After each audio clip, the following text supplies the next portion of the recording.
In Moldova, in the nearest future, I will have the meeting with my counterpart from Georgia. უახლოეს მომავალში მოლდოვაში ვგეგმავ შეხვედრას ჩემს ქართველ კოლეგასთან, რათა ჯეროვნად მოვაწესრიგოთ ჩვენი ორმხრივი ურთიერთობების დიპლომატიური ხაზი.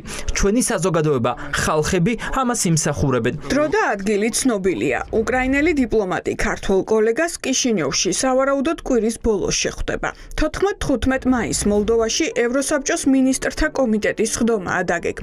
სავარაუდოდ სწორედ ამ ღონისძიებას დაესწრებიან მაკა ბოჭორიშვილი და ანდრიი სიბიჰა, სადაც ორმხრივი ურთიერთობების აღდგენის პერსპექტივას განიხილავენ. უკრაინა მოლაპარაკებებზე საკუთარი პირობებით მიდის. ურთიერთობები ახალი ფურცლიდან უნდა დაიწყოს. Also to open new page with our Georgian partners. ჩვენ გვსურს ახალი ფურცელი გადავშალოთ ჩვენს ქართველ პარტნიორებთან ურთიერთობაში. ერევანში ჩვენი ლიდერების შეხვედრა ისტორიული იყო. გავცვალეთ საინტერესო მოსაზრებები. მზად ვართ განვაგრძოთ ეს კონსტრუქციული დიალოგი. დიახ, ჩვენს ორმხრივ დღის წესრიგში არის გარკვეული სენსიტიური საკითხები, თუმცა მზად ვართ წინ წავიდეთ. უკრაინის პირველ დიპლომატს დღეს ევროსკოპთან ინტერვიუში მესამე პრეზიდენტის საკითხი არ უხსენებია განსხვავებით მიხაილ პოდოლაკისგან. უკრაინის პრეზიდენტის ადმინისტრაციის ხელმძღვანელის მრჩეველმა ტელეპირველთან საუბრისას დააზუსტა, რომ კიევისთვის მნიშვნელოვანია როგორც სავაჭრო ეკონომიკური ურთიერთობების გაღრმავება, ასევე მესამე პრეზიდენტის, უკრაინის მოქალაქე მიხეილ სააკაშვილის კიევში დაბრუნება. ჰუმანიტარული მოტივებიდან გამომდინარე, ისტორიული პერსპექტივიდან გამომდინარე, გვინდა რომ სააკაშვილი დაბრუნდეს უკრაინაში, ან შესაძლოა მოძებნილი იყოს შუალედური გამოსავალი, გაიგზავნოს ის რომელიმე ნეიტრალურ ქვეყანაში, სადაც ის გაივლის ხანგრძლივ მკურნალობას.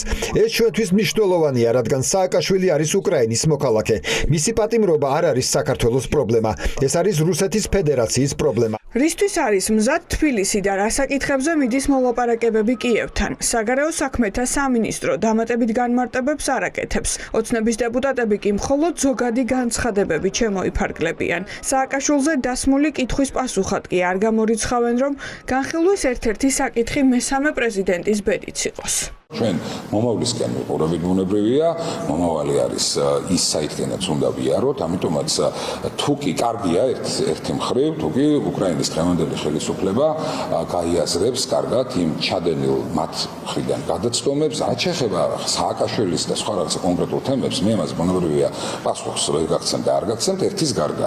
სააკაშვილის მიმართ, ისევე როგორც სხვა დამნაშავეების მიმართ მოქმედებს საქართველოს კონსტიტუცია, საქართველოს კანონი. რაც შეეხება სააკაშვილს აქვს დანაშაულები როგორც პრეზიდენტს ჩადენილი საქართველოში და საქართველოს წინააღმდეგ. ამიტომ მისი პასუხისმგებლობა არის სწორედ საქართველოს წინაშე. ფრონტის ხაზზე არსებული მოცემულობიდან გამომდინარე, უკრაინასთან ურთიერთობების დალაგება პირველ რიგში ბიძინა ივანიშვილისთვისაა მნიშვნელოვანი, ამბობენ ოპოზიციაში. ჩვენ ხედავთ, რომ რუსეთ-უკრაინის ომის დინამიკა მიდის აბსოლუტურად საწინააღმდეგოდ იმისა, რაც მოლოდინის ჰქონდა ბიძინა ივანიშვილს და დღეს ივანიშვილისთვის, რომელიც ცდილობს, რომ შეაჩეროს მასზე მზარდი წნეხი დასავლეთიდან და ამოეწეროს პუტინის მოკავშირეების სიიდან, ძალიან მნიშვნელოვანია უკრაინასთან და მის დღევანდელ ხელისუფლებასთან ურთიერთობების ნორმალიზაცია. თუმცა ამასთან ერთად ცხადია, რომ უკრაინის ინტერესებში შედის,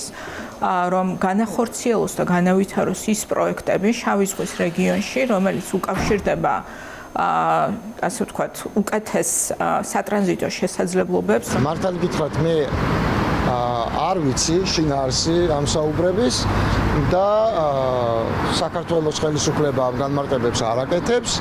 უკრაინის ხელისუფლება, რასაც გვეუბნება, დიდი შინაარსი აქ არ იკითხება. თუ მეტი განმარტება გაკეთდება რომელიმე მხრიდან, სასურველი იქნება და სააკაშვილის საკითხი რამდენად შეიძლება იყოს ერთ-ერთი განხილვის თემა და უკრაინის ინტერესის საგანი. სპეკულირებას ვერ დავიწყებ, მით უმეტეს იმ საკითხზე, რომელიც ეხება პოლიტიკურ პატიმარს. ვიდრე თბილისი და კიევი ურთიერთობებს ალაგებენ, ევროკავშირი რუსეთთან პოზიციებს ართმობს. ევროკავშირის უმაღლესმა წარმომადგენელმა პუტინის წინადადება დაბლოკა. კრემლის ლიდერი ევროპულ გაერთიანებას თავაზობს, რომ რუსეთ-ევროკავშირის ევროკავშირის მოლაპარაკებებში ევროკავშირს გერმანიის ყოფილი კანცლერი გერჰარდ შროდერი წარმოადგენდეს, თუმცა ამ ინიციატივას მხარი არავინ დაუჭირა. შროდერი რუსეთის კაცია და პუტინს სურს მოლაპარაკების ორივე მხარეს თვითონ იჯდეს. ასეთი იყო დღეს ევროპელი დიპლომატების პოზიცია. კაია კალასი აპირებს რუსეთთან დიალოგისას ისევ გააქტიუროს დოკუმენტი, რომელიც რუსეთის მეზობელი ქვეყნებიდან ჯარების გაყვანას ისახავს მიზნად. Before we discuss with Russia, we should discuss amongst ourselves. რუსეთთან საუბრამდე ჯერ უნდა განვიხილოთ, რაზე გსურს მათეს საუბარი. განვიხილოთ იმ პირობებს, რომლებიც მეწარვადგინეთ ჩვენს წინაშე არსებული პრობლემების გადასაჭრელად. რადგან ევროპის უსაფრთხოების საკითხი კვლავ არის ის, რომ რუსეთი მუდმივად ესხმის თავს თავის მეზობლებს და უნდა ვიმსჯელოთ, როგორ შეგვიძლია ამის თავიდან აცილება. Russia has been occupying territories in Georgia since 2008. რუსეთი 2008 წლიდან ახორციელებს საქართველოს ტერიტორიების ოკუპაციას. თითქმის 20 წელი გავიდა და რა თქმა უნდა, ქართველი ხალხი საკუთარ მომავალს აშენებს თავისუფლებასა და იმ ღირებულებებზე, რომლებიც მათ თავად აირჩიეს, რასაც სამწუხაროდ ამჟამინდელი მთავრობა არ წარმოადგენს. ასე რომ ჩვენ მხარს ვუჭერთ ქართველებს და გვაქვს იმედი, რომ არსებობს მომავალი და მოდით ერთად ვიმუშაოთ ამ მომავლისთვის ძალიან ახლო პერსპექტივაში. ეს განცხადებები ბრიუსელში გაკეთდა, სადაც ევროპის ქვეყნების საგარეო საქმეთა მინისტრები არიან შეკრებილი. პირველი დიპლომატების არაფორმალური მინისტერიალი კვიპროსში შედგა, რომელსაც როგორც ევროკავშირის წევრი, ასევე კანდიდატის სტატუსის მქონე ქვეყნების მინისტრები დაესწრნენ. კვიპროსში იყო ყველა მინუს ქართული ოცნება. მაკა ბოჭორიშვილი მინისტერიალზე არ მიიწვიეს.